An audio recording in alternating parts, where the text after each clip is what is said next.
Shalom, nós vamos hoje começar o módulo 3, aula sobre dons espirituais, à luz da Bíblia e também no contexto judaico-messiânico. O primeiro tópico que nós vamos olhar nessa aula é sobre as duas denominações, as duas terminologias dadas àqueles que acreditam nos dons espirituais, que são para os dias de hoje, e aqueles que não acreditam que esses dons existem até os dias de hoje.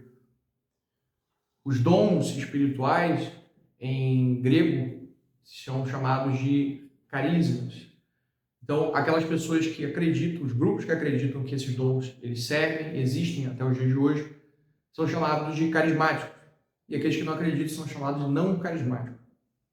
Quando nós olhamos para o contexto que nós estamos numa imersão judaica, a primeira pergunta que você pode fazer é: será que dentro do judaísmo existem o papel dos dons espirituais? Eles existem até os dias de hoje? Você acredita nisso?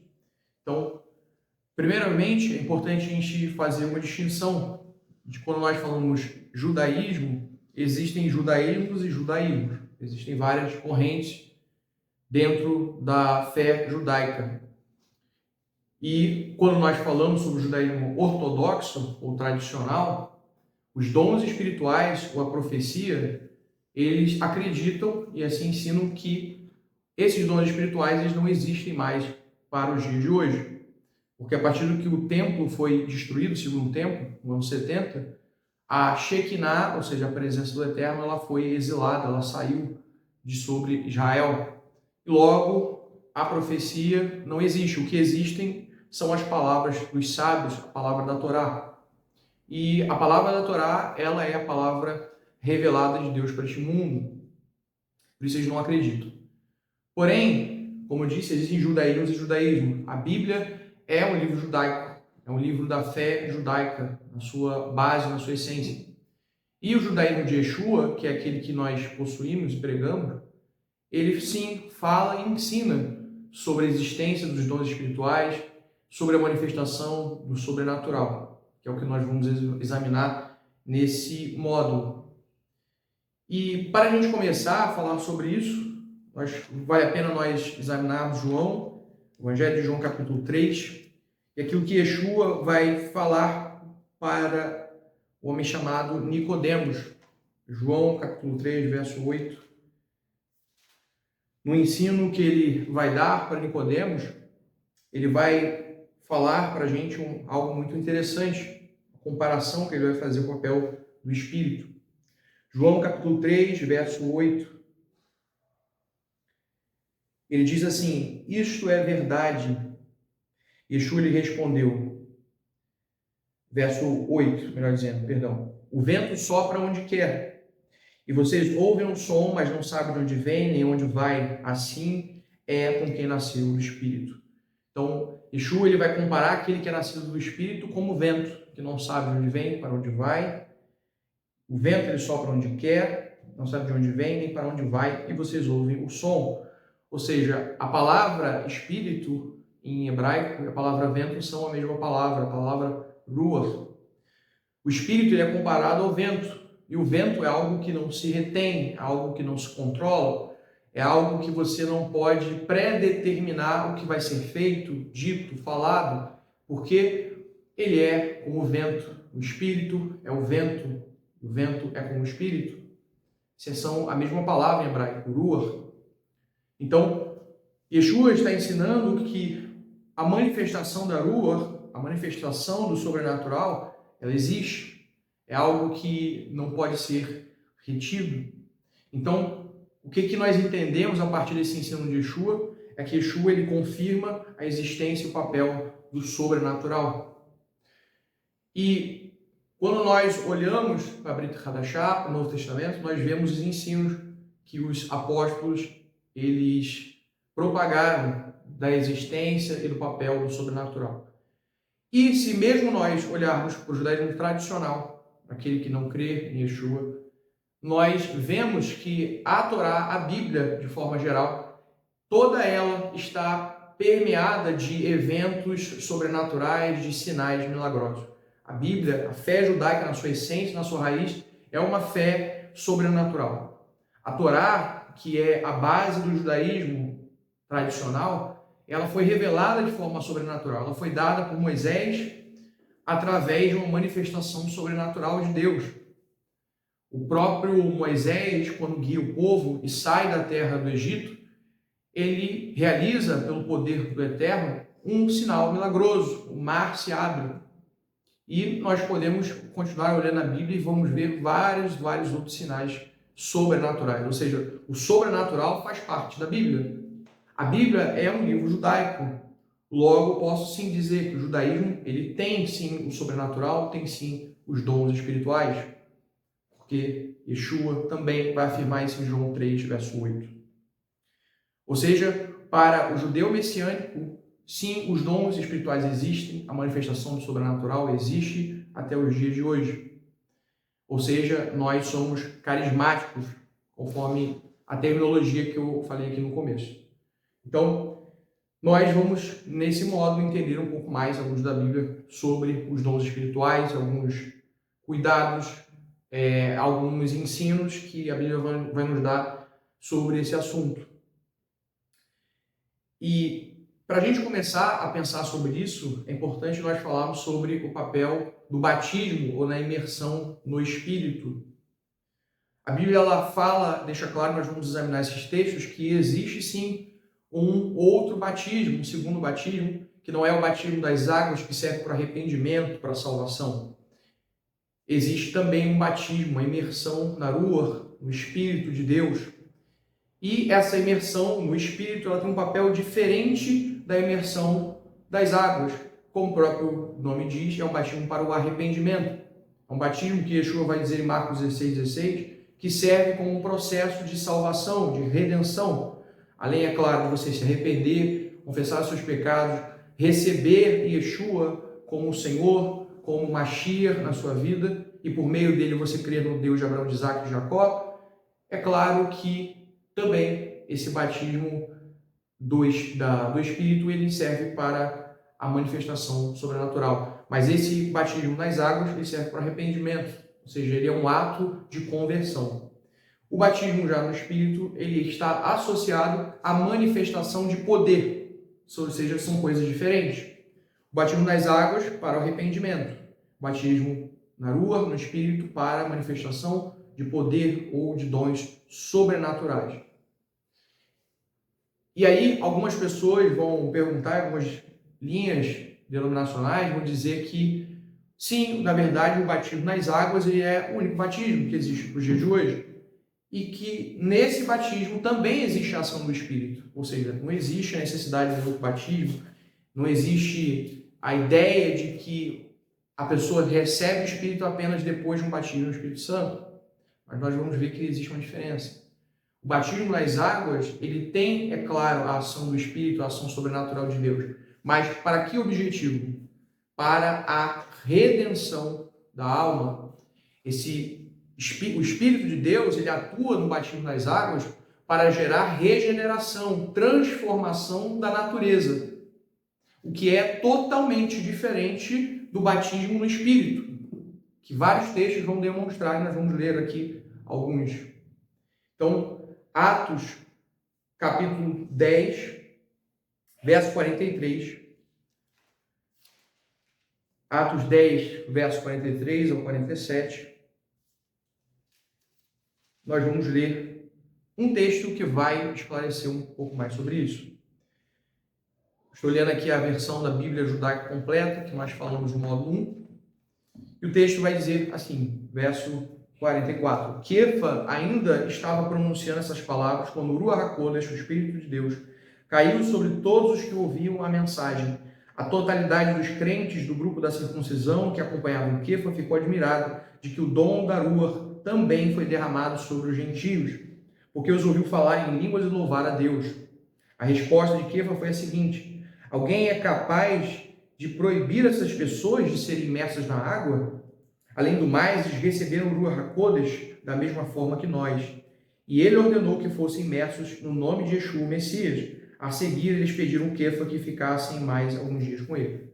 Ou seja, esse texto nos mostra que essas pessoas, esses discípulos, passaram por duas experiências separadas. E o que é mais interessante, o texto deixa bem claro que a experiência sobrenatural que eles tiveram, com manifestação de dons sobrenaturais, aconteceu antes do batismo nas águas. Porque Pedro, em hebraico chamado Kefa, vai dizer que aquelas pessoas que receberam o Espírito de Deus, esses gentios, eles, quando passam por essa experiência, Deus está aprovando eles. Ou seja, não é a necessidade de ser judeu que ele vai precisar, ele não precisa ser judeu para receber o Espírito.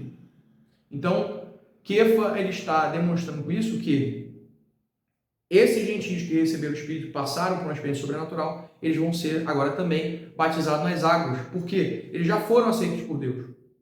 Então, esse texto é interessante que ele demonstra que o batismo nas águas e no Espírito podem acontecer de forma separada. Por quê? Porque são duas experiências separadas. E que o batismo no Espírito pode acontecer até mesmo antes do batismo nas águas.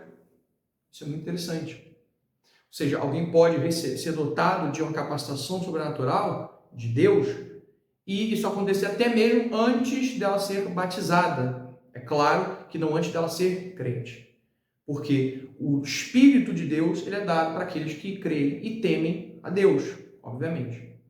Então, o dom do Espírito ele é dado àqueles que creem e temem a Deus, mesmo antes do ato do batismo. Esse texto deixa bastante claro isso. O que reforça a ideia que o batismo nas águas e o batismo no Espírito são eventos separados, são eventos diferentes e que servem também para propósitos diferentes. O batismo nas águas para arrependimento, para conversão, o batismo no Espírito para capacitação sobrenatural. Nós vamos ler um outro texto que vai falar sobre isso. Atos, capítulo 19, verso 1 ao 6. Atos, capítulo 19, verso 1 ao 6. Que diz assim: enquanto Apolo estava em Corinto, Shaul é Paulo, sua viagem pelo interior da região e chegou a Éfeso, onde encontrou alguns talmidim, alguns discípulos. Ele lhes perguntou: vocês receberam a Ruach HaKodesh, ou seja, o Espírito Santo, quando passaram a confiar? Então, aqui confirmando o que eu falei, ele é dado a quem confia, a quem crê em Deus. Não, eles responderam, jamais ouvimos falar da existência do Ruach HaKodesh, do Espírito Santo. Nesse caso, ele disse: que imersão vocês receberam? Ou seja, se vocês não ouviram falar sobre o Espírito Santo, qual foi o batismo que vocês receberam? Eles vão responder: a imersão de Yohanan, o batismo de João. Eles responderam: Paulo disse, João realizava imersões relativas ao abandono do pecado e à volta para Deus. Ou seja, batismo de conversão. No entanto, ele disse que as pessoas deveriam confiar naquele que viesse depois dele, isto é, em Yeshua. Ao ouvir isso, eles foram imersos no nome do Senhor Yeshua. E quando Paulo pôs as mãos sobre eles, o Espírito Santo desceu e eles começaram a falar em línguas e a profetizar. Eles eram todo 12 pessoas. Então, perceba que, mais uma vez, um texto mostra que são duas experiências separadas. E que o batismo nas águas serve para arrependimento. De novo, o batismo do Espírito para a manifestação de dons sobrenaturais. Nesse caso, e no primeiro texto, falar em línguas e profetizar. E ainda nós vemos um outro texto, e esse texto não está no Novo Testamento. O que é interessante mostrar, porque algumas pessoas fazem uma separação da Bíblia de forma artificial e acreditam que algumas coisas só aconteceram no Novo Testamento. Então, eu quero mostrar para você um exemplo de um batismo, uma imersão no Espírito que aconteceu lá no Tanar, que é chamado de Antigo Testamento, na tradição cristã. Está em Números capítulo 11, verso 24 ao 26. Números 24 ao 26. Que vai demonstrar exatamente isto.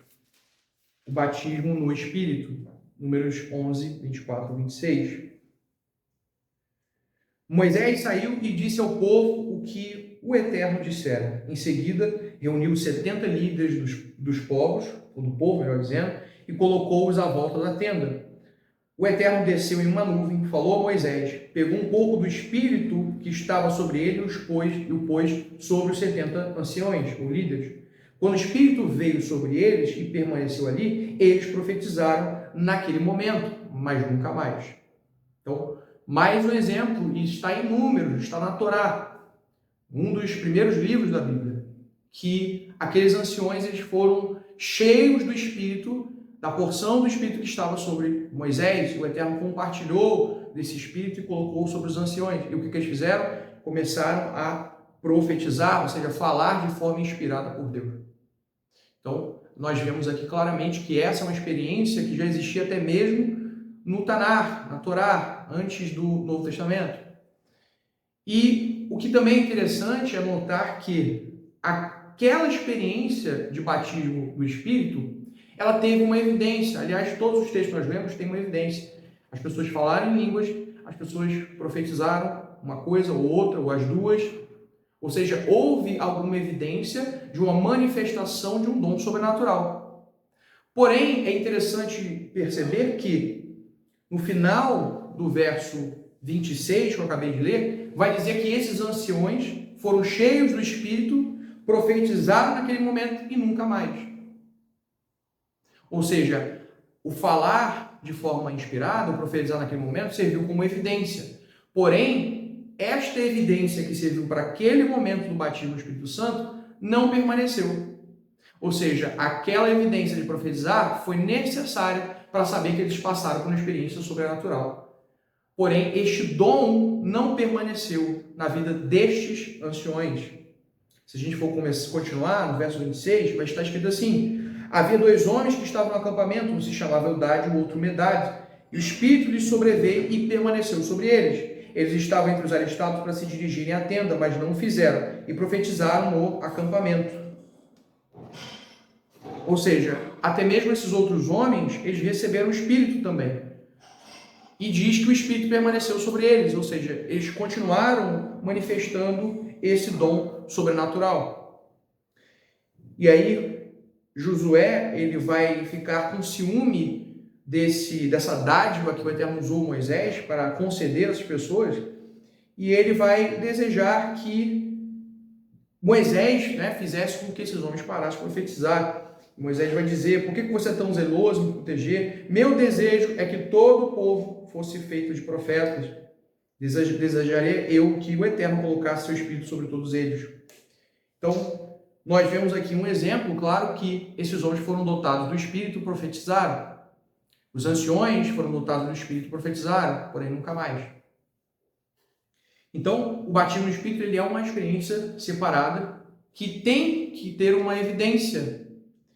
Porém, a evidência do falar em línguas, nós vamos falar mais em detalhes para frente, é algo que não necessariamente vai permanecer. Por quê? O falar em línguas ele é um dos vários dons do Espírito.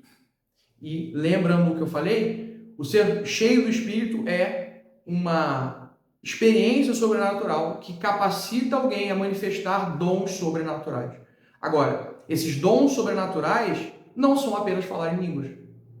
Então, se o critério para dizer que alguém foi batizado é a manifestação de dons sobrenaturais, qualquer dom sobrenatural serve como evidência para a manifestação do Espírito Santo.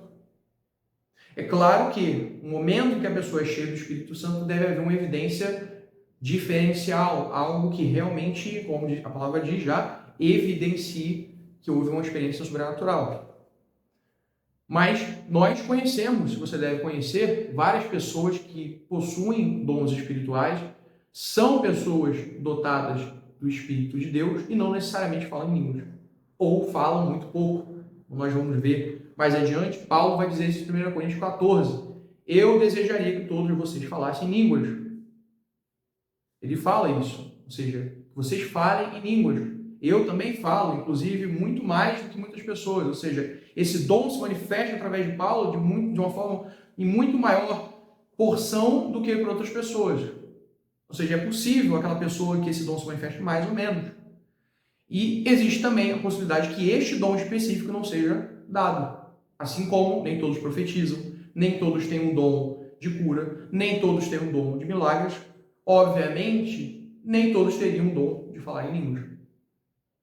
Então, existem várias pessoas, e você deve conhecer, que têm, sem dúvidas, o dom do Espírito, sem dúvidas, é capacitado sobrenaturalmente para o ministério, para a manifestação do poder de Deus, da ação de Deus, e não necessariamente fala em línguas.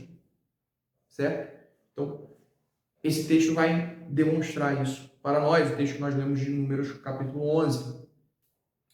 1 Coríntios capítulo 12, verso 1, ele vai falar no grego, no início do capítulo 12, no verso 1, vai estar escrito a palavra em grego pneumático.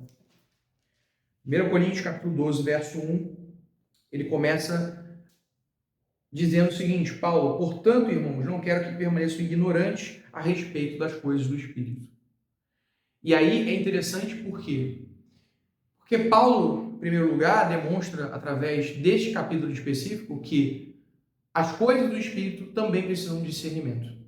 As coisas do Espírito também precisam de compreensão e ensino. Porque se não fosse assim, ele não escreveria uma carta trazendo um ensino sobre as coisas do Espírito, se fosse algo apenas para ser vivenciado, experimentado e compreendido dentro da intuição. Mas ele deixa claro, e ele é inspirado, dotado de sabedoria, para escrever essa carta, em específico este capítulo, e assim explicar sobre as coisas do Espírito. Para quê? Ele mesmo vai dizer: não quero que sejam ignorantes a respeito das coisas do Espírito. E é interessante que o capítulo 12 ele é muito conhecido por falar sobre dons espirituais. Mas o termo em grego utilizado, que a Bíblia Judaica Completa vai corrigir, vai melhor traduzir de forma precisa, não quero que vocês sejam ignorantes a respeito dos dons espirituais, mas ele vai dizer: não quero que sejam ignorantes a respeito das coisas do Espírito. Ou seja, é muito mais amplo o que ele vai falar do que os dons espirituais. O termo utilizado em grego é pneumático, não é charismata, por exemplo, que seria dons espirituais. E com isso ele está demonstrando que o que ele vai ensinar é mais do que falar sobre dons, mas é falar de outros aspectos da manifestação do Espírito de Deus. É claro que a maioria das Bíblias vai realmente traduzir como dons espirituais. E por isso que a Bíblia Judaica Completa, que a gente recomenda no módulo 1, ela é tão válida e ela é tão valiosa. Ela realmente busca fazer essa tradução mais precisa e principalmente preservando a judaicidade da nossa fé. Mas continuando, capítulo 12, verso 2. Vocês sabem que quando eram pagãos, não importavam como se sentiam, vocês eram induzidos ao erro pelos ídolos, incapazes de falar. Portanto, quero deixar bem claro que ninguém falando pelo Espírito de Deus dirá: Yeshua é maldito. E ninguém pode dizer Yeshua é o Senhor, a não ser pelo Aruach HaKodesh, pelo Espírito. O que ele está dizendo aqui logo neste começo? Que é impossível dizer que algo está sendo profetizado pelo Espírito e esse Espírito coloca na boca de quem está falando pelo Espírito que Yeshua não é o Mashiach, não é o Senhor. Esse Espírito não pode ser de Deus. E qualquer pessoa que chegar à conclusão de que Yeshua é o Mashiach, ele é o Senhor, só pode ter essa revelação de forma espiritual, não é intelectual. O que ele está querendo dizer com isso, sobre qualquer coisa? Que nada que venha do Espírito de Deus pode contrariar o que a palavra diz. A palavra ela é o crivo e o validador supremo sobre qualquer manifestação dita ser do Espírito de Deus. Porque se é o Espírito de Deus, só pode agir e falar por meio daquilo que o Espírito de Deus falou. E o que Deus falou de forma clara, de forma inerrante, de forma que não é ambígua, através da palavra. Portanto, ela é o maior crivo e o maior validador de qualquer ação do Espírito de Deus. E aí, Paulo vai continuar e vai falar no verso 3. Existem tipos diferentes de dons. Aí sim, ele vai falar sobre dons. As coisas do Espírito envolvem algumas coisas que nós vamos ver. Dentre elas, é claro, os dons. Verso 4. Existem tipos diferentes de dons, mas o mesmo Espírito os concede.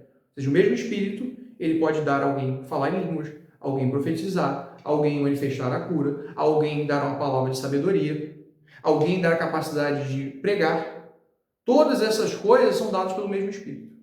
Portanto, quando alguém é utilizado em um dom ou em outro, não posso falar, não tem como eu falar que alguém tem mais do Espírito ou menos do Espírito, porque é o mesmo Espírito que dá as duas coisas, as duas manifestações. E é o ensino, inclusive, que Paulo vai dar nesse capítulo. Ele vai falar sobre a importância de cada membro do corpo, de forma que um não se ensoberbeça sobre o outro. Então, continuando, ele vai dizer, há também formas diferentes de servir, em outra tradução, formas diferentes de ministério. Mas o mesmo Senhor é servido. Existem vários modos de atuar, mas o mesmo Deus os faz ativos em todos. Em outra tradução, vai estar diversas operações. Então, por isso aqui, ele vai enfatizar no verso 1 que o que ele quer falar é sobre as coisas do Espírito. O que ele quer falar são as coisas do Espírito. Não apenas dons, mas dons, ministérios e manifestações, ou operações sobrenaturais. Todas essas coisas vêm do Espírito, são dadas pelo Espírito. E no verso 7, ele vai dizer, além disso, a cada pessoa é concedida uma manifestação particular do Espírito para o bem comum. Ou seja, outra tradução também vai dizer que a cada pessoa é repartida uma manifestação, uma dádiva, uma manifestação sobrenatural do Espírito para aquilo que é edificante, ou para aquilo que convém, para aquilo que é útil. Certo? Então, tudo o que é realizado pelo Espírito é para um fim proveitoso, para algo útil. E ele vai continuar. A um, mediante o Espírito, é dada a palavra de sabedoria. Aqui ele vai começar a listar aqueles dons espirituais que são tão conhecidos do capítulo 12. A uns é dada a palavra de sabedoria, a outros a palavra de conhecimento, de acordo com o mesmo Espírito, a outra pela fé, pelo mesmo Espírito, a outros o dom de curar, a outros, de acordo com o mesmo Espírito, a realização dos milagres, a outro a profecia, a outra a habilidade de julgar espíritos, a outra a capacidade de falar em tipos diferentes de línguas, a outra a capacidade de interpretar. E aqui ele vai citar 9 tipos de dons espirituais. Então, ele vai falar sobre cada um deles. E o comentário judaico do Novo Testamento, que também é recomendado no módulo 1, ele vai comentar sobre o que significa cada um desses dons, o que ele manifesta na prática. A palavra de sabedoria, o comentário judaico do Novo Testamento vai dizer que é a aplicação sobrenatural da palavra de Deus. Ou seja, quando através da palavra o Eterno traz uma revelação ou uma resposta ou uma direção para uma certa situação. Isso também é uma manifestação do Espírito. Uma aplicação sobrenatural do que a palavra do Eterno diz. É aquela palavra revelada que ela vai para o momento certo, na hora certa. E aquilo vem do Espírito de Deus. E também a palavra do Eterno vai dizer que outro dom é a palavra do conhecimento. O que é a palavra do conhecimento? É o dom da revelação. Receber um conhecimento que não está dito nem conhecido por ninguém saber daquilo e assim você manifestar aquele dom, aquela manifestação sobrenatural, aquela revelação. Ou seja, o que é importante, o detalhe desse dom é que aquilo que é manifestado é algo que não pode ser deduzido. É algo que não pode ser conhecido de forma natural. Por quê? É uma informação que vem do Espírito, que vem do Eterno. Não teria como você saber. Um outro caso é, de acordo com o mesmo Espírito, a fé. É claro que a fé que a gente está falando aqui não é a fé comum. A fé que salva, a fé que você crê no que Deus diz. Ele está falando de uma fé que é um dom. Ou seja, uma fé que é uma manifestação sobrenatural e particular. E para que serve essa fé? Essa fé ela vai servir, segundo o comentário judaico do Novo Testamento, para a manifestação de operações sobrenaturais, para uma oração que ela é eficaz, efetiva. Isso é também um dom. E geralmente não qualquer operação ou qualquer ação, mas algo sobrenatural, algo realmente milagroso. A outro vai ser dado o dom de curar, ele vai dizer. Essa cura pode ser uma cura instantânea, pode ser uma cura gradual, mas é uma cura. Ele também vai dizer sobre a capacidade de realização de milagres, o que é diferente do dom de curar. A manifestação de milagres é, por exemplo, fazer alguém paralítico andar, fazer um cego enxergar. É algo que pela medicina naturalmente não poderia ser feito. O que é diferente, por exemplo, de orar e alguém ser curado de uma enfermidade, por exemplo, como uma tuberculose, por exemplo, que dentro da medicina existem meios naturais de curar. Então, essa é a distinção entre curar e realizar milagres. E o outro, a profecia. E o que é a profecia? É falar em nome de Deus. É trazer uma palavra cuja assinatura seja Deus. É trazer uma mensagem inspirada que você possa atestar e assinar embaixo, foi Deus que falou. Isso é profecia. A outra habilidade de julgar espírito, discernir espíritos. Que espíritos? Humano, demoníaco, divino. Só pode existir 3 espíritos. Algo só pode se manifestar de forma sobrenatural pelo espírito humano, pelo espírito de Satã ou pelo espírito divino. Não existe um quarto espírito. De novo, ele vai continuar. A outra capacidade de falar em tipos diferentes de línguas. E aqui, essas línguas são as línguas estranhas. Em outra tradução vai estar variedade de línguas. A gente vai falar mais em detalhes só sobre esse dom. Mas ele fala sobre o falar em línguas. A outra capacidade de interpretar essas línguas. É um outro dom que opera em cima do falar em línguas. E aí, no verso 11, ele continua. O mesmo Espírito atua em todas essas coisas, distribuindo-os a cada pessoa de acordo com a sua vontade. E aqui eu vou fazer um outro comentário em cima disso. O texto ele é muito claro, no verso 11, em dizer que esses dons são distribuídos conforme a escolha de Deus. Em 1 Coríntios 14, complementando a esse texto, o Rav Shaul, o apóstolo Paulo, ele vai dizer: procurai com zelo os melhores dons. Busque, deseje, anseie pelos melhores dons. Porém, aqui ele vai dizer que estes dons são dados a cada um conforme a vontade do Espírito. Ou seja, as duas coisas são verdade. Você pode, e Paulo te direciona a desejar os melhores dons, sabendo que esses dons vão ser desejados, mas vão ser dados conforme a direção do Eterno. Ou seja, não é apenas o pedir, o desejar, também deve existir a vontade de Deus. Não é apenas o querer e o desejar e achar algo maravilhoso, algo valioso, mas também a vontade, o projeto e o plano de Deus de conceder. Então, não é apenas o buscar.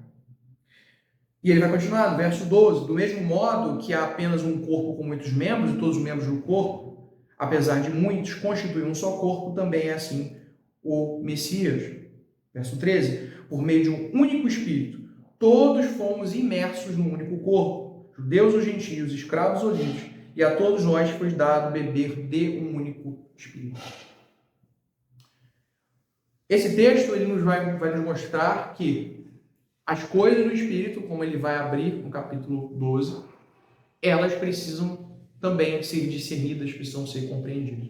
E aqui ele vai falar sobre os dons espirituais, vai falar sobre os ministérios, vai falar sobre as operações.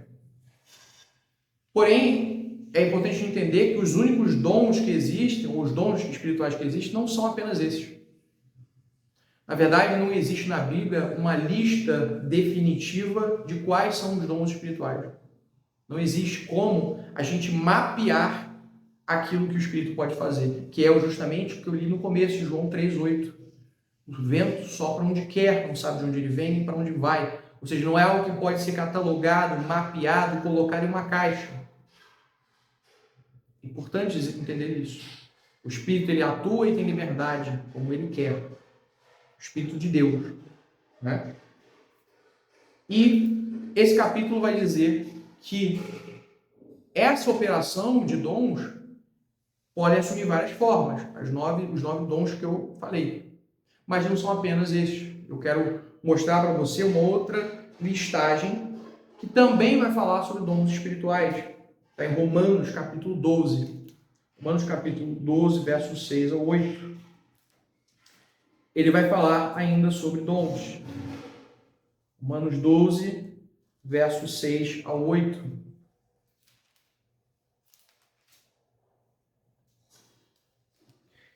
Está escrito assim: contudo, possuímos dons diferentes, e a cada um de nós pertence aos outros, e cada um de nós pertence aos outros. Verso 6. Contudo, possuímos dons diferentes e que devem ser usados de acordo com a graça outorgada.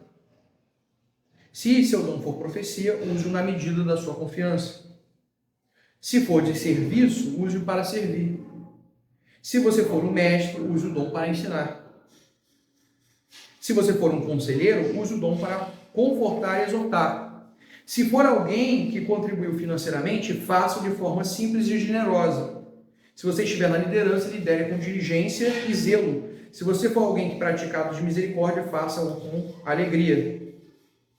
Não ame apenas de forma exterior, reconhecem o que é mal e apeguem-se ao bem. Então, aqui ele vai dar exemplos de também capacitações dadas por Deus. Ou seja, nós podemos considerar que não são apenas aqueles 9 dons espirituais, 1 Coríntios 12, mas também estes dons que estão aqui em Romanos capítulo 12. Então, nós vemos que este assunto ele é muito vasto, muito amplo. As coisas do Espírito, como Paulo vai dizer, elas remetem a diversos outros aspectos. Eu falei primeiramente sobre dons, mas Paulo também vai dizer, em 1 Coríntios 12, sobre a manifestação de serviços ou ministérios. E aqui é interessante entender que os ministérios, os serviços que Deus dá ao homem, que ele capacita alguém, ele em si é uma função que é dada por Deus, não é um tipo. Nós vamos ver em algumas passagens da Bíblia que alguém que é líder de alguma comunidade, alguma congregação, ele é chamado de bispo. Em outro texto, a pessoa nessa mesma posição é chamada de presbítero. E um outro texto vai chamar essa mesma pessoa, essa mesma função de pastor. E o que isso mostra para a gente? Que essas palavras, essas terminologias, esses títulos, pastor, bispo, presbítero, foram dados dentro do contexto daquelas comunidades. Por que eu digo isso? Porque se fosse um título dado por Deus e ser pastor, presbítero ou bispo fossem funções diferentes, o texto bíblico não iria atribuir à mesma pessoa com a mesma função títulos diferentes. O que mostra que o título é apenas para descrever uma função. No caso de pastor, aquele que cuida de ovelhas, de rebanho. No caso, são pessoas. Aquele que é bispo, no grego, episcopos, é aquele que supervisiona. O líder também supervisiona. E presbíteros, que significa presbítero, claro, que significa ancião, alguém experimentado, alguém capacitado para conduzir pessoas. É a mesma função. É a mesma função. 3 títulos para a mesma função. O outro exemplo, por exemplo, é em Atos, quando os apóstolos vão selecionar os diáconos. Perceba que o Espírito de Deus, o Eterno, ele vai conduzir os apóstolos a escolher pessoas que ajudem eles no servir da comunidade, das viúvas, enquanto eles vão se dedicar ao ministério da palavra e da oração. Assim está em Atos. Só que você percebe que o texto em si não vai dizer que Deus fala, selecione diáconos. O texto vai dizer que Deus fala, selecione pessoas para ajudar no servir da comunidade. Ou seja, o que é revelado por Deus? Não um título, mas uma função. E o título se torna uma descrição que os homens vão dar para aquela função. Por isso que no meio judaico, nós não utilizamos o título pastor, por exemplo, para um líder, mas sim rosh. O que é um rosh? Significa cabeça. Só que da mesma forma que presbítero, bispo, pastor são títulos diferentes que se referem a uma mesma função, rosh também é um título diferente que se refere à mesma função dentro de um contexto judaico. Mas o que é dado por Deus? O que é a capacitação espiritual dada por Deus para alguém? A capacidade de liderar, a capacidade de cuidar de vidas, de conduzir uma comunidade. Isso é o dom dado por Deus. Os títulos são consequências da função. Os títulos em si não são aquilo que é revelado por Deus em si. Por isso que o apego aos títulos, na verdade, é uma convenção humana. E, na prática, nós vemos isso. Denominações que consideram às vezes, uma dessas denominações, presbítero, pastor, numa hierarquia, em que um vem depois do outro. Mas, de fato, esses títulos não falam de hierarquia, eles falam de função. A não ser, é claro, quando nós falamos de um pastor, um bispo, um roxo, que existe, de alguma forma, uma hierarquia, porque é uma pessoa responsável por outra. Porém, esses dons não falam de que alguém está acima de outra pessoa, é melhor do que outra pessoa. Não. Fala de uma função diferente das outras pessoas. E esses títulos, esses ministérios foram dados por Deus, porém não os títulos. É importante a gente entender muito isso. A gente entender bem, nós precisamos entender bem isso. Então, o que são as coisas do Espírito? Paulo vai citar. Primeiro, que eu já falei, dons. Segundo, ministérios. Terceiro, operações sobrenaturais. O que são operações sobrenaturais? É aquele tipo de acontecimento, evento, ação, que ela é conduzida pelo Espírito. Porém, não é um dom. Não se encaixa em uma das denominações dos dons. Mas também é uma ação, um evento que foi conduzido pelo Espírito de Deus. Percebe? Então, existe ministério, existe dom, existe uma operação. Algo que acontece pontualmente e que é conduzido pelo Espírito de Deus. Por exemplo, você se sente tocado para ir na casa de alguém, aquela pessoa precisa de uma palavra de conselho, precisa de uma oração. Isso é um dom, ir na casa de alguém? Não necessariamente. Mas aquele ato de você ter esse desejo foi conduzido pelo Espírito de Deus. Então, isso é importante nós entendermos. Um dom, quando a gente fala dos dons espirituais, que causa muita controvérsia, na verdade ele é o único dom que é o que vai dividir até algumas correntes dentro da teologia. Eu disse no princípio que existem os carismáticos e existem os não carismáticos. Os que creem os dons espirituais, as manifestações sobrenaturais são para hoje, os que não creem. Dentro do grupo daqueles que creem e são carismáticos, que creem nas manifestações sobrenaturais, existem aqueles que creem que o dom de falar em línguas não é o falar em línguas estranhas, mas o que a Bíblia fala de falar em línguas é idiomas naturais. Existem aqueles que acreditam que sim, existe também o falar em língua estranha. E é um dom que realmente é alvo de muita controvérsia. Até porque quando nós vemos algumas coisas na internet, nós vemos muito abuso desse dom, nós vemos muita distorção a respeito desse dom, muita banalização a respeito desse dom. E por isso ele fica assim muito desacreditado. Mas este dom ele é citado na Bíblia. Eu quero mostrar isso para vocês. Mas primeiro eu quero ler Atos capítulo 2, que é o texto que na maioria das vezes vai ser utilizado como base, como referência para o dom de falar em línguas. Atos capítulo 2. Então, Atos número 2, ele vai dizer no verso 1: chegou a festa de Shavuot, Pentecoste, e os crentes estavam todos reunidos em um só lugar. Repentinamente veio do céu um som como de um vento muito forte e encheu toda a casa na qual estavam sentados. A seguir, viram o que parecia línguas de fogo que se separaram e pousaram sobre cada um deles. Todos ficaram cheios do Ruach HaKodesh, do Espírito de Deus, e começaram a falar em línguas diferentes, conforme o Espírito os capacitava a falar. Se você parar a leitura aqui, você vai acreditar que este falar em línguas é aquele que nós vemos nos meios carismáticos, ou chamado também pentecostais. É este dom. Só que o contexto ele vai explicar o que realmente aconteceu. Verso 5 em diante: estavam em Jerusalém judeus religiosos de todas as nações debaixo do céu. Quando eles ouviram o som, juntou-se uma multidão. Eles estavam confusos, porque cada um ouvia os crentes falarem sua língua. Totalmente maravilhados, porque cada um ouvia os crentes falarem sua língua, eles perguntaram: como isso é possível? Não são todas as pessoas da Galileia? Como as ouvimos falar em nossa língua materna?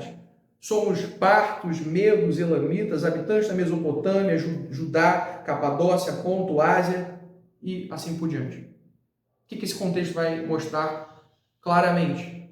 Que as línguas que eles estavam manifestando sim, pela capacitação do Espírito, eram línguas naturais. Ou seja, aqueles discípulos que eram homens simples da Galileia, que falavam basicamente as línguas que eram faladas na terra, hebraico, aramaico, talvez grego, aqui também falaram língua de vários outros povos e regiões.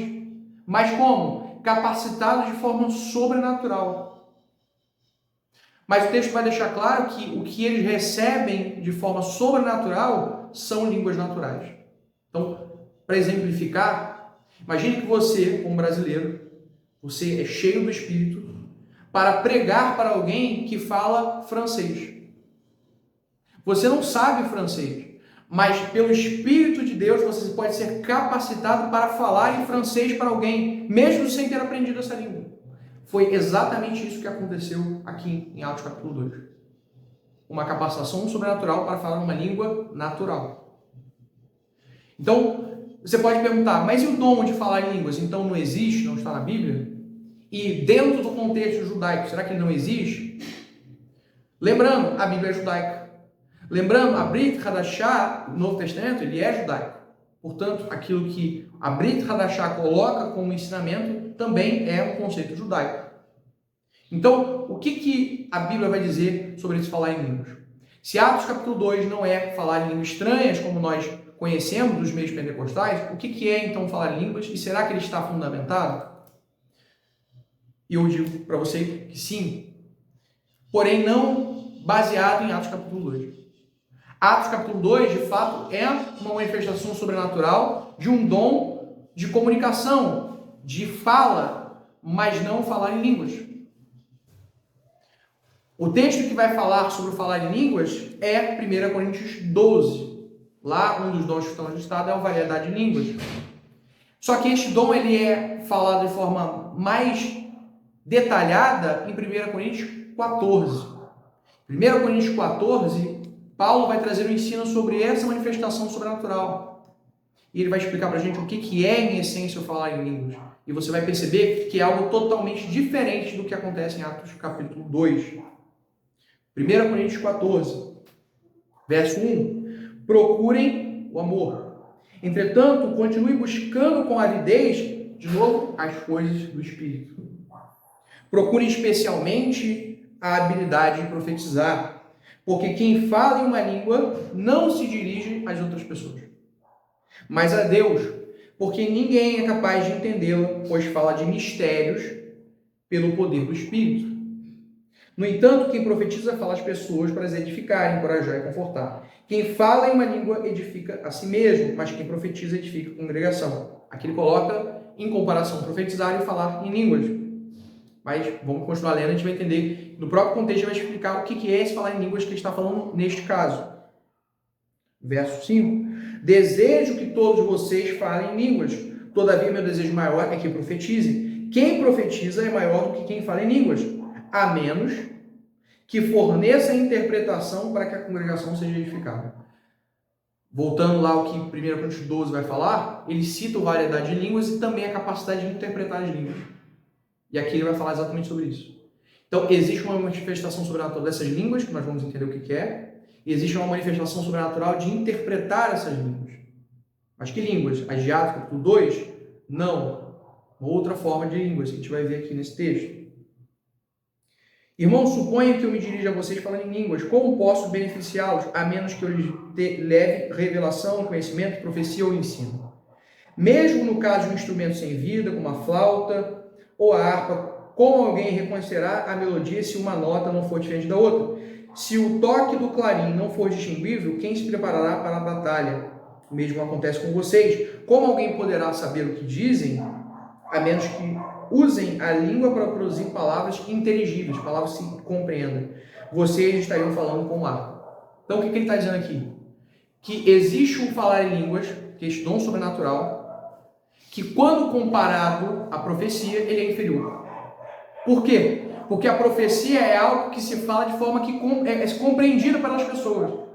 Mas este falar em língua que ele está comparando à profecia, este não é. Aqui já vemos uma grande diferença. Em Atos capítulo 2, as pessoas foram capacitadas pelo Espírito a falar algo que as pessoas pudessem entender.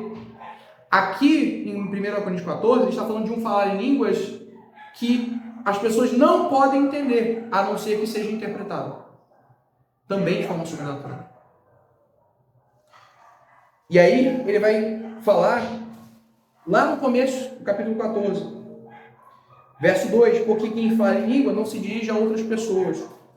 Mais uma vez, uma diferença em relação a Atos 2. Atos 2, claramente, aqueles dons eram sim uma forma de falar com outras pessoas. É uma forma de manifestar, de pronunciar a palavra de Deus a outros povos. E ele vai dizer ainda, pois fala em mistérios com Deus. Quem fala em línguas, lá em Atos capítulo 2, não fala para Deus, fala para outras pessoas. Então, perceba a diferença muito clara em relação ao que acontece em Atos 2 e o que ele está citando em 1 Coríntios 14. E aí no verso 13, ele vai explicar em essência por que alguém fala nessa língua estranha, que é falar em mistério com Deus, que é dado como capacitação sobrenatural e que não é falar com outras pessoas. Ele vai explicar no verso 13. Por isso quem fala em uma língua deve orar pelo poder para interpretá-la. Pois ao orar em língua, aqui está a explicação, o que é o falar em línguas. Falar em línguas é orar.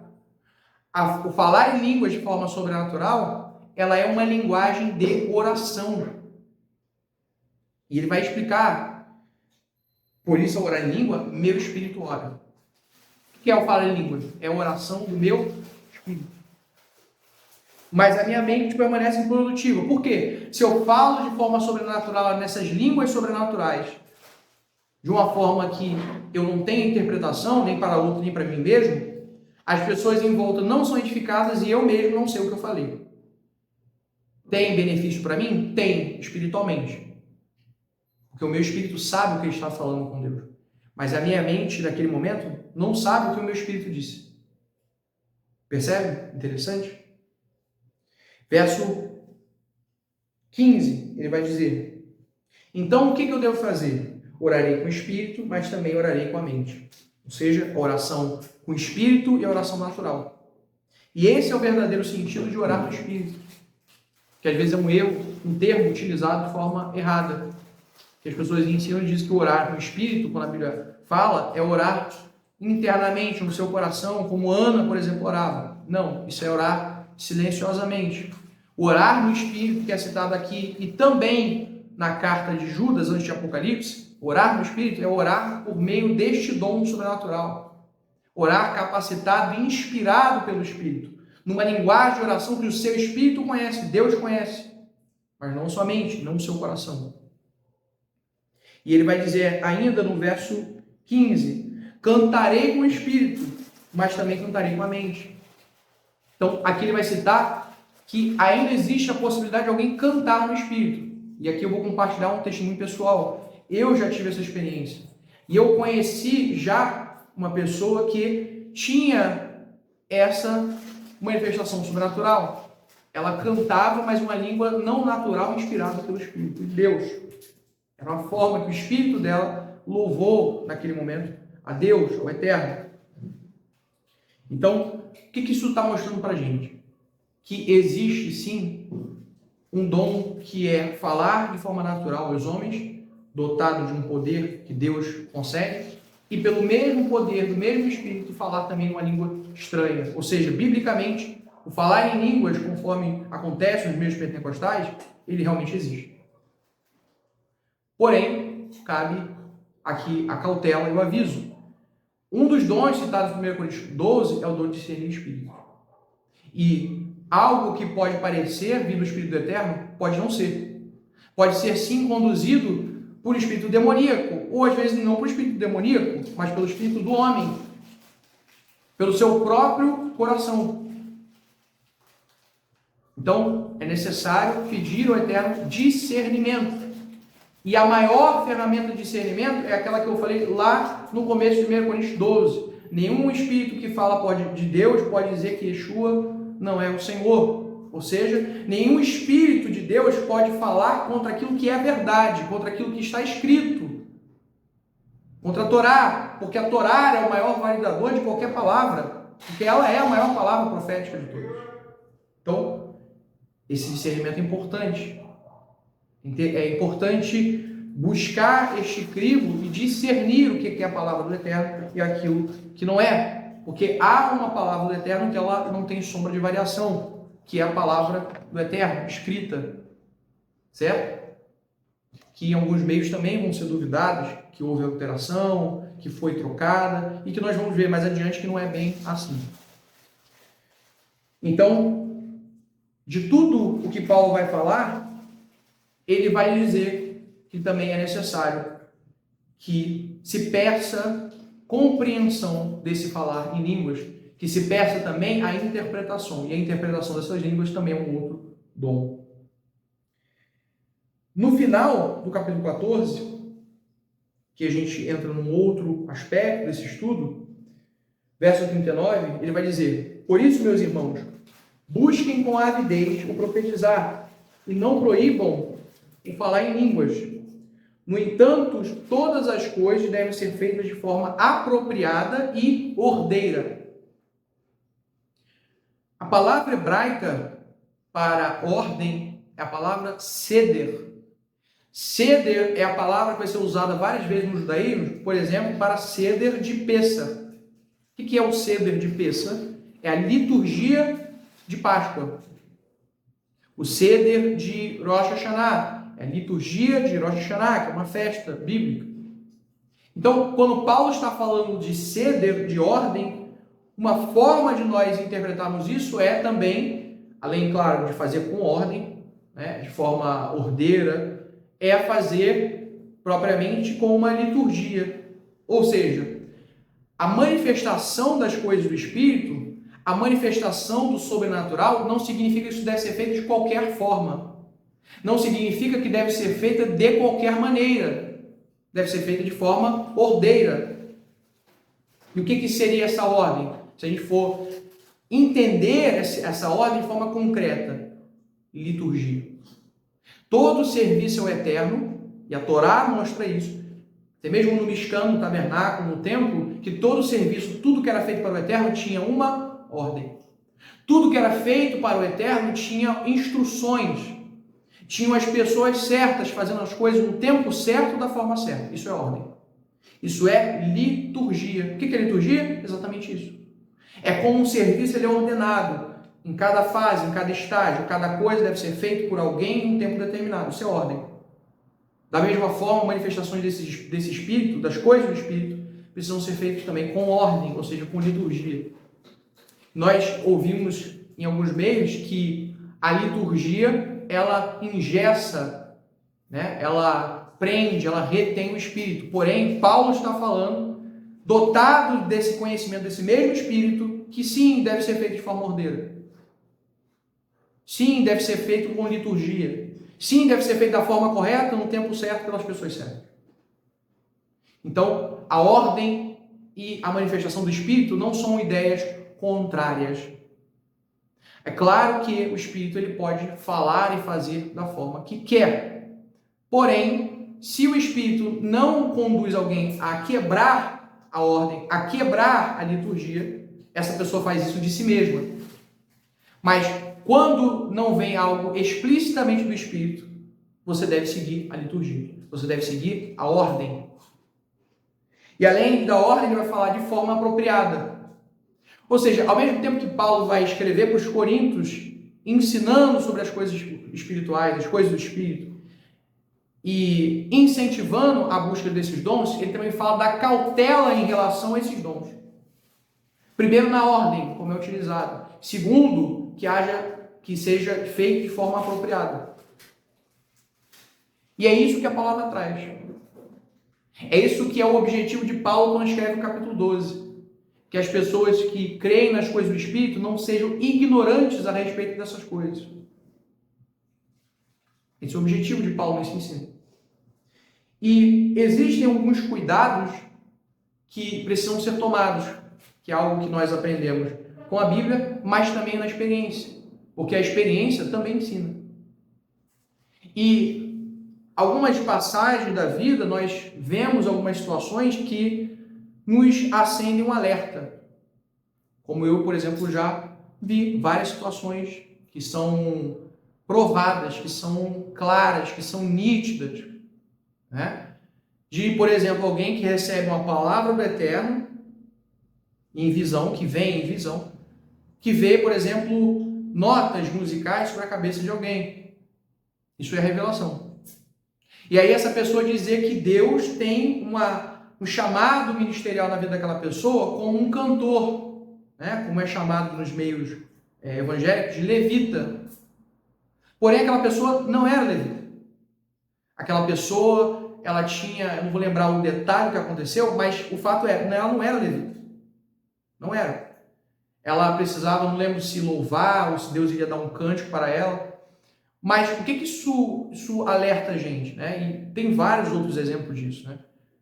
Na minha vida mesmo, eu ouvi pessoas falarem de, por exemplo, que eu tinha uma vocação para servir nas Forças Armadas, mas eu não tinha nem desejo e, de fato, o tempo passou e não era o propósito de Deus e foi confirmado várias vezes isso. Então, além, né, do erro, além da profecia ou da revelação que vem do coração do homem, existe também aquilo que é sim uma revelação. Porém, o Eterno deu a revelação, mas não deu a interpretação. Então, eu vou dar um outro exemplo para deixar mais claro. Alguém pode receber pelo mesmo Espírito de Deus a revelação de que vê um barco na sua frente. Só que esse barco significa que você é pescador. Esse barco pode significar a sua vida, que é como um barco. Esse barco pode significar que você vai ter alguma experiência em um barco, que seja. Ou o Eterno pode dar a revelação e não dar a interpretação. Quer ver exemplo disso na Bíblia? Daniel.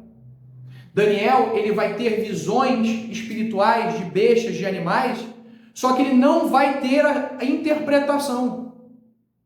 Daniel vai receber aquela revelação e o que ele vai fazer ao longo do tempo? Ele vai orar, ele vai jejuar e vai pedir: Eterno, traga-me o sentido, traga-me a interpretação daquilo que vi. Perceba? O exemplo de Daniel, ele recebe a revelação, mas no mesmo momento que ele recebe a revelação, ele não recebe a interpretação. Ele precisa orar, jejuar, e aí o Eterno envia o anjo Gabriel vai até Daniel e fala para ele: homem muito amado, vou dar-te a conhecer o significado, ou seja, a interpretação daquilo que você viu.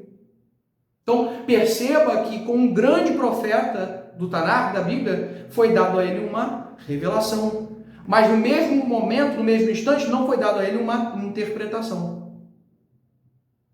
Portanto, o que isso mostra para nós? Que algo pode ser dado como revelação e o profeta de si mesmo pode interpretar. Como foi o caso que eu citei, e tem vários outros, de alguém que recebe uma revelação, mas não interpretação. E o que ela faz? Muitas vezes, adiciona a interpretação de si mesmo. Por isso Paulo vai falar que as coisas do Espírito, sim, se manifestam. Sim, haja liberdade pelo Espírito. Sim, busquem os melhores dons. Sim, anseiem pelos melhores dons. São coisas de Deus, são coisas do Espírito, são coisas edificantes.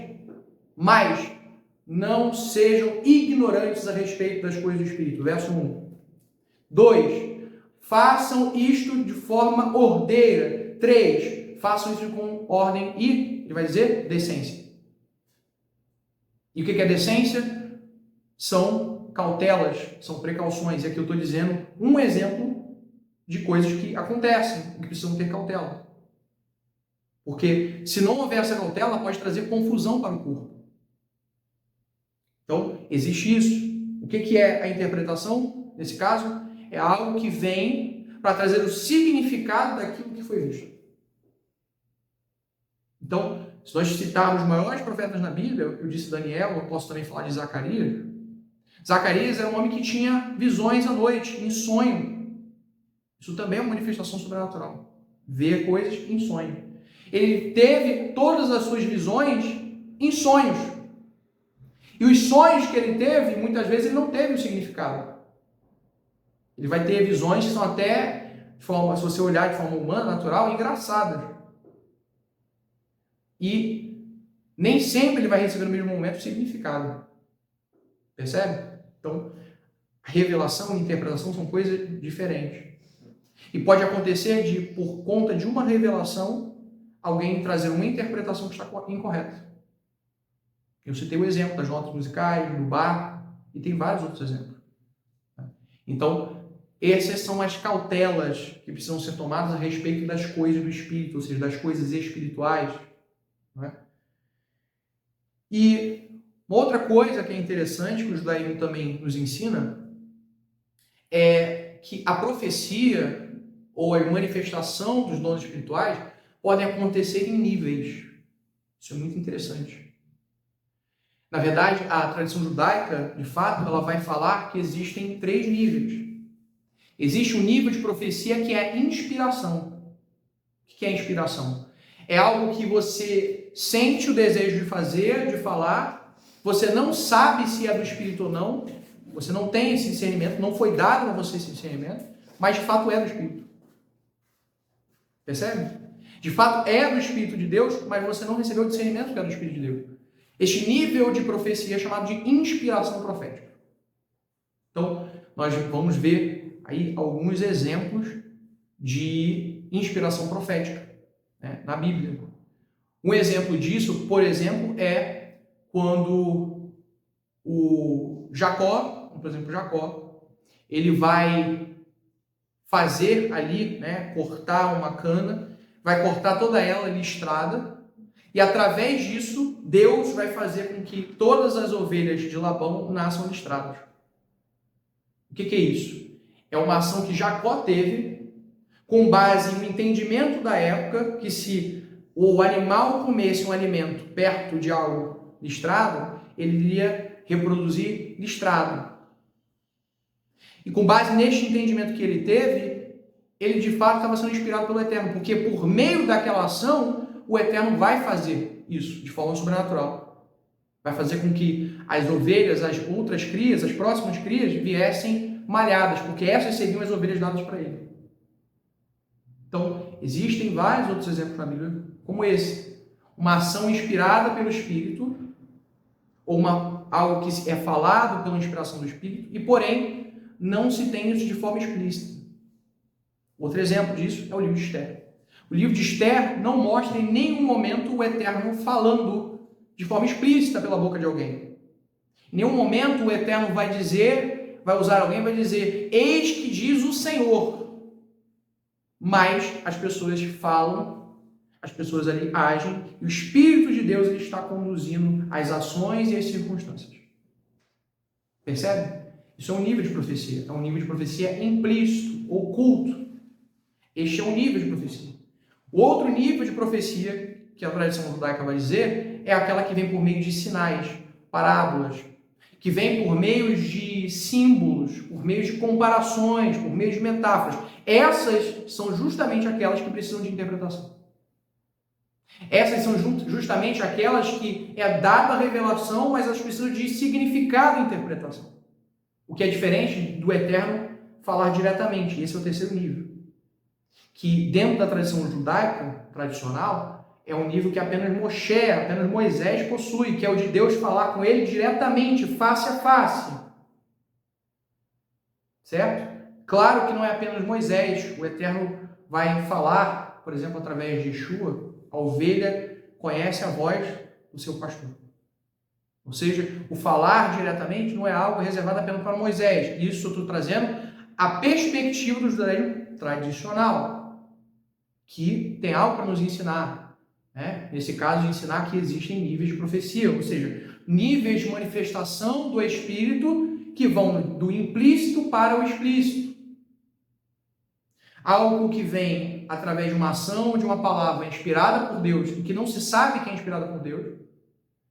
É uma sensação, é um impulsionamento a falar, a fazer algo. Foi inspirado por Deus.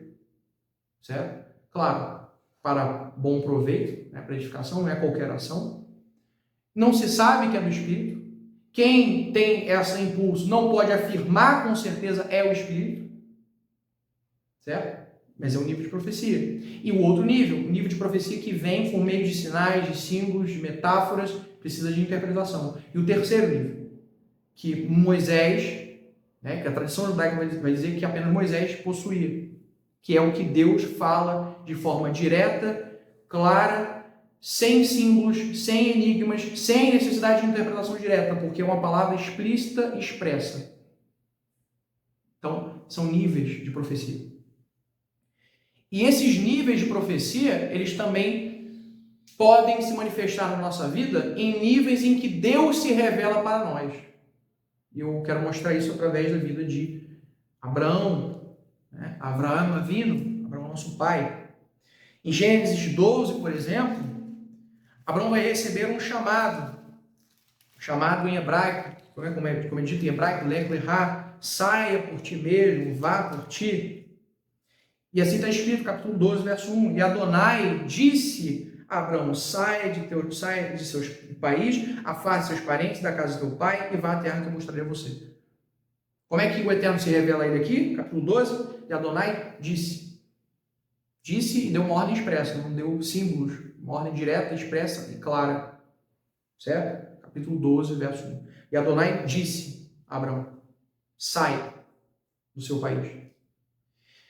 Então, a primeira vez que a Torá vai registrar que Abraão ouve a Deus, ou melhor, que ele tem uma experiência com Deus, essa experiência de receber um direcionamento de Deus se manifesta através de uma palavra. Ele ouve a Deus de forma sobrenatural. Porém, na caminhada de Abraão Avino, de Abraão nosso pai, nós vemos que, assim como existem níveis de profecia, também existem níveis de revelação divina. O Eterno vai se revelar para Abraão em níveis diferentes, mediante ele avança na sua caminhada. Primeiramente, o Eterno se revela a ele em palavra. E nós vamos ver que essa manifestação do Eterno dele vai se tornar cada vez mais explícita. Gênesis 12, ele vai dizer isso. Gênesis 15, melhor dizendo, agora. Gênesis capítulo 15.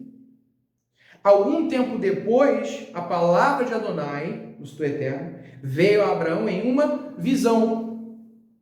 Então veja, aqui ele não vai ver o Eterno. Aqui ele não vai só ouvir o Eterno. Ele vai ter uma visão e dentro da visão ele vai ouvir a Deus. Percebe? Então ele tem uma visão e dentro da visão ele ouve a Deus. Isso é semelhante quando alguém, dentro de um sonho, ouve Deus falar. É uma visão noturna, uma visão quando você dorme, e que dentro desta visão você ouviu Deus falar. Percebe? Deus não só falou. E a visão em si não é a mensagem, mas a palavra que se manifesta dentro da visão. Gênesis agora 17. Nós vemos agora um outro nível dessa manifestação, dessa revelação divina para Abraão. Quando Abraão tinha 90 anos, Adonai apareceu a ele e lhe disse, sou El Shaddai, ande da minha presença e tenho um coração puro. O que o texto diz? Que o Eterno aparece para Abraão. Aparece como? Fisicamente? Não. Aparece a ele em visão. E na visão, não a palavra do Eterno se manifesta, mas o Eterno se manifesta. Então, perceba, ele começa ouvindo, depois ouvindo em uma visão, e agora tendo a visão do próprio Eterno. O Eterno fala com ele. E para que você perceba como existe essa graduação, essa evolução, digamos assim, dessa revelação divina, ela vai terminar da forma mais explícita, mais clara possível. Gênesis capítulo 18.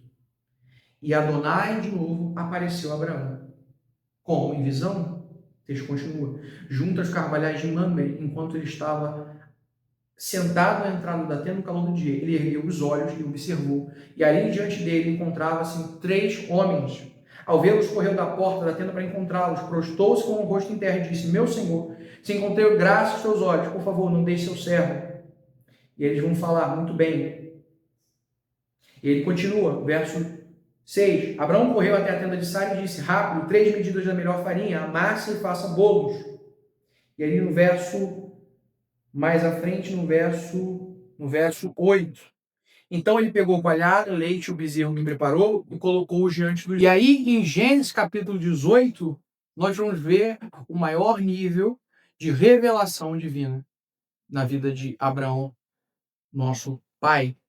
Gênesis capítulo 18 vai estar escrito assim: e Adonai apareceu a Abraão. Nesse caso não é uma visão, como nós vamos ver. Junto aos carvalhais de Mamre, enquanto ele estava sentado à entrada da tenda no calor do dia.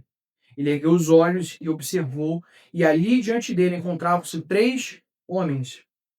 Ao vê-los, correu da porta da tenda para encontrá-los, prostrou-se com o rosto em terra. E aí no verso 8, ele vai dizer: então ele pegou coalhada, leite e o bezerro que preparou e colocou-os diante dos homens, e ele permaneceu em pé diante deles, junto a uma árvore, enquanto eles comiam. Esses homens que se manifestam diante de Abraão, que os seus olhos carnais veem, eles também vão comer debaixo daqueles carvalhais. Ou seja, aquela manifestação daqueles seres não foi uma visão, foi uma manifestação física, real, concreta. E a prova disso é que a Torá vai dizer claramente que esses seres comiam o alimento físico que Sara preparou para eles. E é claro, o contexto vai demonstrar que são seres sobrenaturais enviados pelo Eterno, porque eles vão ser ali utilizados como mensageiros para falar sobre o nascimento de Isaac. Então, perceba como que a vida de Abraão Avino, de Abraão nosso pai, essa caminhada de revelação divina, de conhecimento de Deus, ela aconteceu também em etapas. Assim também é conosco, assim também é na nossa caminhada com o Eterno. Nós crescemos a cada degrau, a cada estágio, na nossa intimidade com o Eterno, no nosso relacionamento com o Eterno. E da mesma forma, é claro, o dom espiritual, os dons sobrenaturais que nós recebemos, também eles vão evoluindo, crescendo e amadurecendo.